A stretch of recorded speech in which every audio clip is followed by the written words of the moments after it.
Red Hood once took a kryptonite bullet to the back of Bizarro's head, and then he couldn't pull the trigger. It started with a simple drug deal. Jason and Bizarro were sent in to stop it. It should have been an easy job, the kind of mission Jason could take back to Batman and say, "See, we can do this. We aren't a bunch of screw-ups." But the moment the fighting started, Bizarro went too far. He didn't just stop the criminals, he killed them. Jason was furious, not because he cared about the drug dealers, they were criminals. But Jason was trying to prove something to Bruce, that he and Artemis weren't some group of misfits running around Gotham pretending to be heroes. They were trying to do things the right way, and Bizarro was making that almost impossible. He felt bad for yelling at Bizarro, but he couldn't let it go. And Jason knew he had to find out exactly what was going on inside Bizarro's head, so he started digging into his past. That's when he found the LexCorp files. Bizarro wasn't the first Superman clone Lex Luthor had created. He was just the one that survived. The others had become so violent that they slaughtered the scientists who created them, so Lex had them destroyed. Jason couldn't stop thinking about it. What if Bizarro wasn't actually getting better?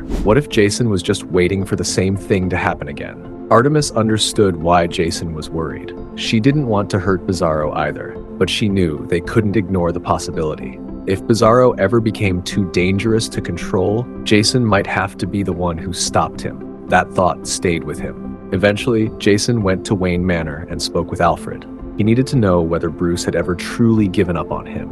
Alfred reminded him that Bruce hadn't, not even after everything Jason had done. But Jason still couldn't shake the feeling that Bizarro might not get the same chance. So he went into the Batcave. He took the kryptonite Bruce kept for emergencies. Then he found Bizarro and asked him to come with him. They ended up at a quiet lake. Bizarro had no idea why they were there. He just sat beside Jason and started talking about how much he liked the world. He talked about the things he'd learned, the people he'd met, the life he'd started building with Jason and Artemis. Jason listened. Then, while Bizarro was looking out across the water, Jason quietly loaded the kryptonite. He raised the gun. One shot. That's all it would take. But Bizarro kept talking. He admitted that he barely remembered the life he'd had before Jason found him. Most of those memories were broken and confused. But he remembered Jason. He remembered Artemis. He remembered the things they had taught him. Jason had taught him how to be better, so he would keep working on being better for his friends. Jason stared at him. This wasn't one of Lex Luthor's failed experiments anymore. This was Bizarro, his friend.